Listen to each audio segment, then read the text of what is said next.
या तो स्टूडेंट आज मैं आप लोगों के बीच एक बहुत ही अच्छा सा क्वेश्चन लेकर के आया हूँ जो कि आईआईटी 2009 में पूछा गया था। ये क्वेश्चन आईआईटी 2009 में पूछा गया था, ठीक है ना। और ये क्वेश्चन बहुत ही अच्छा क्वेश्चन है, थोड़ा सा कॉन्सेप्चुअल क्वेश्चन है बट बहुत ही अच्छा है, ठीक है।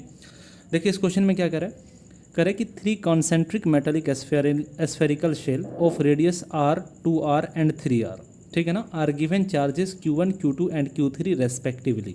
कहने का मतलब ये हुआ कि 3 एस्फेरिकल शेल है और तीनों मेटालिक एस्फेरिकल शेल है। इस वर्ड पे ध्यान देना है कि मेटालिक एस्फेरिकल शेल है, ठीक है ना। मैं क्यों कह रहा हूँ ध्यान देने के लिए, इसको हम अभी आगे बता रहे हैं, एक्सप्लेन कर रहे हैं, ठीक है।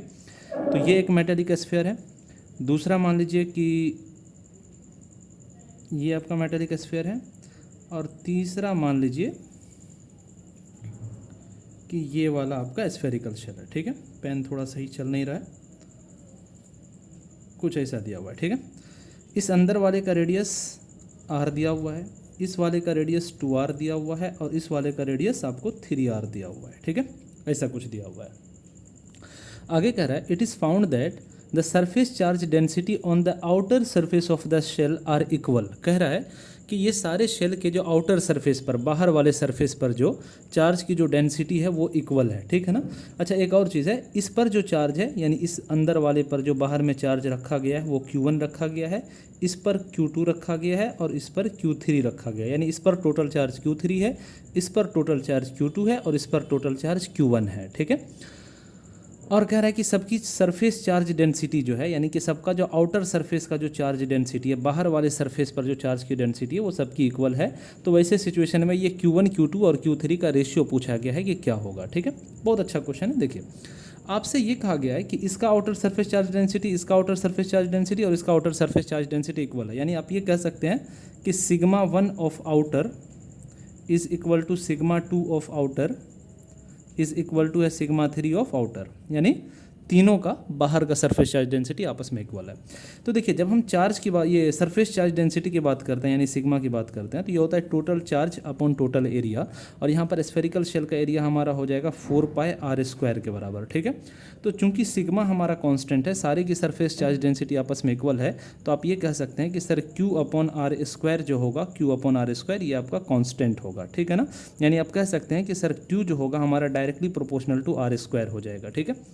कहने का मतलब कि इन सब के बाहर में जो, चूंकि ये आउटर सरफेस चार्ज डेंसिटी सबका इक्वल है, तो इसका मतलब सबके बाहर में जो सरफेस चार्ज होगा, तो आउटर वाले सरफेस पर जो चार्ज होगा तो वो r² के डायरेक्टली प्रोपोर्शनल होगा। तो यहाँ से हम ये कह सकते हैं कि इसके अगर आउटर सरफेस पर Q1 चार्ज है तो इसके आउटर सरफेस पर कितना चार्ज होगा, क्योंकि इसका रेडियस r है और इसका रेडियस 2r है, तो रेडियस के स्क्वायर पर डिपेंड करता है। तो यहाँ पर 2r है तो इसके बाहर में सरफेस, इसके बाहर में चार्ज कितना होना चाहिए, 4Q1 होना चाहिए, ठीक है ना। क्योंकि 2r है, इसका जब हम स्क्वायर करेंगे तो 4r आ जाएगा, 4r² के टर्म में आएगा। तो यहाँ पर हम 4 गुना यानी कि 2 का स्क्वायर करेंगे तो 4 आ जाएगा, इसलिए यहाँ पर अगर चार्ज Q1 है तो यहाँ पर चार्ज 4Q1 आ जाएगा। कोई दिक्कत वाली बात इसमें नहीं होनी चाहिए।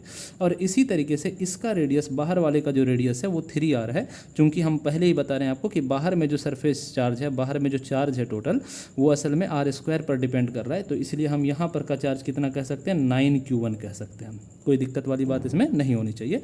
यानी इस वाला जो ये जो हमारा स्फीयर है, इस स्फीयर के आउटर सरफेस पर, मैं अंदर सरफेस यानी टोटल चार्ज की मैं बात नहीं कर रहा हूँ, टोटल चार्ज तो हमारा Q3 है, इस पर टोटल चार्ज तो Q2 है, इस पर तो Q1 है ही, लेकिन मैं आउटर सरफेस की बात कर रहा हूँ कि इसके आउटर सरफेस पर तो वही Q1 रहेगा, लेकिन इसके आउटर सरफेस पर 4Q1 हो जाएगा और इसके आउटर सरफेस पर 9Q1 हो जाएगा। कोई दिक्कत वाली बात इसमें नहीं होनी चाहिए।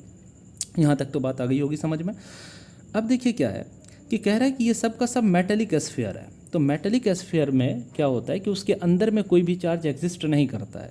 तो अगर अंदर में चार्ज एग्जिस्ट नहीं करता है तो यहाँ पर अगर इस वाले सेकंड वाले मेटेलिक स्फीयर को आप देखेंगे तो इस स्फीयर को दिख रहा होगा कि इसके अंदर में Q1 चार्ज है, जबकि हम पढ़ चुके हैं कि मेटेलिक स्फीयर के अंदर में कोई भी चार्ज एग्जिस्ट नहीं करता है।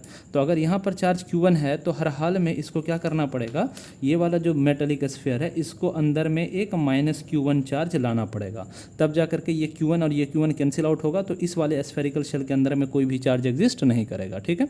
इसी तरीके से अब बाहर वाले को अगर आप देखेंगे तो इसको दिख रहा होगा कि ये Q1 ये Q1 तो दोनों माइनस और प्लस मिलकर कैंसिल आउट हो गया, लेकिन ये जो सबसे बाहर वाला है इसको लग रहा होगा कि ये 4Q1 इसके अंदर में एग्जिस्ट कर रहा है, जबकि मेटेलिक स्फीयर के अंदर में कभी भी चार्ज एग्जिस्ट नहीं करता है। तो इसको तो साफ साफ दिख रहा है कि इसके अंदर में ये 4Q1 जो कि इस वाले स्फीयर के बाहर में जो रखा हुआ है वो एग्जिस्ट कर रहा है।